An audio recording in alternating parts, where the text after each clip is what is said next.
What does an engineer actually do? The number of times I've had that question when I have told someone that I'm a chemical engineer is countless. I can't even count it. So in this week's episode of Chronicles of a Female Engineer, we will discuss and bust those myths around engineering. The first one that is prevalent predominantly around young girls is that engineering is for fixing and repairing things.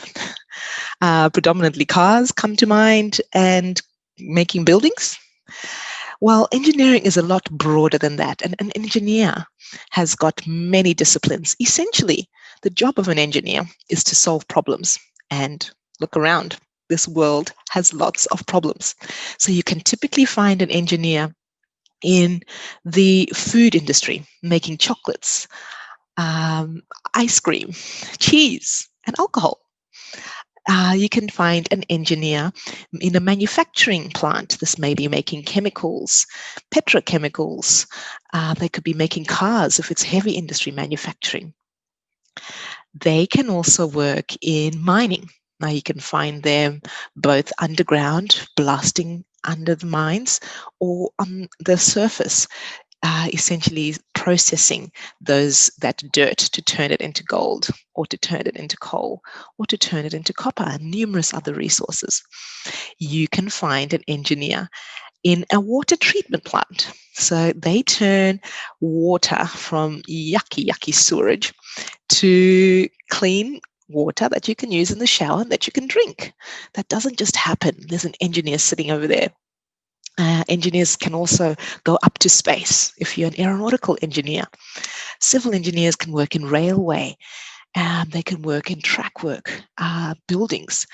You can also find software engineers who make cool apps like Instagram and Snapchat, amongst a few.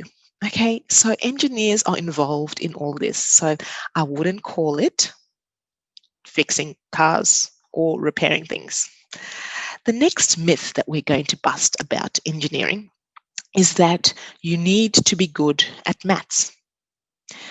So not every engineering discipline has to have a heavy base of maths. And in fact, not every professional engineer uses mathematics in their day-to-day roles. Yes, you do need to have a level of confidence in mathematics. But if you focus on the basics, stick to each class and continue to build upon it, have a study group and talk to the tutors and professors. If you need additional assistance, you will be able to crush it. Okay, so don't let this be what stops you from getting your degree in engineering. The third myth that we're going to bust is that engineering is boring and you get dirty all the time. So if we look at the industries that I spoke about, engineers can work in a variety of departments in these industries. And this can be behind a desk. Typically, if you're doing a report writing, if you're in a technical role and you're analyzing data, looking at trends and models on a computer, you could be out in the field if you are a field engineer, or you're a plant operator or engineer, and essentially you're out looking at how things are working. A mechanical engineer may have to go out and see when things like pumps and machines break. So there's a good component of indoor activity behind a desk, or perhaps coding, or there's a good amount of activity outside in execution. Okay, and if you have a role that's involved in projects, it could be a blend, right? So really understand where your passions are. What do you enjoy? What do you like to do? And this can determine which part of engineering you want to get involved in. The next myth we will bust is that you have to just wear boots and overalls and orange things with shiny vests. Yes, sometimes you may have to do this. And the reason why we wear this equipment is to keep us safe and to keep us visible. So when you're in an environment where there are heavy trucks, lots of hazardous things, you want to be able to see the people. You want to be able to see people so you don't interact inadvertently with them, such as collide with them if you're in a big truck. So it really helps with essentially what that high vis means. It means high visibility clothing. It lets us see you and know that people are present. But of course, if you're working in a city or in an office, you do not need to wear this. You can wear your lipstick or your earrings or your skirts and your heels. So as a female engineer, this is possible too. So do not let this be a reason why you say no to engineering.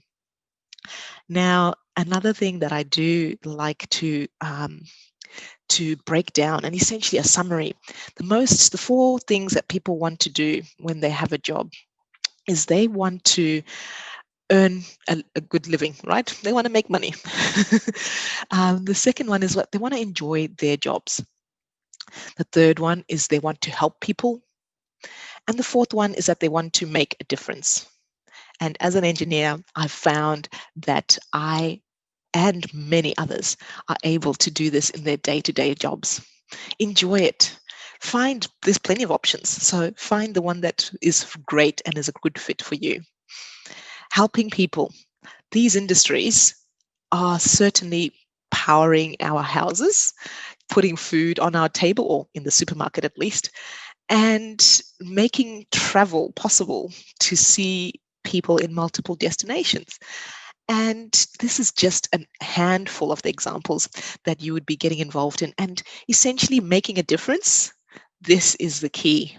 Innovation is so important to continue to improve and make our world sustainable. We need you, we need your voice, and we need you to consider engineering as well. So I hope that you share this video. If you've got someone that you know that has been thinking about engineering, is interested in sciences, but has had these myths holding them back, I want you to share this video with them and let them know.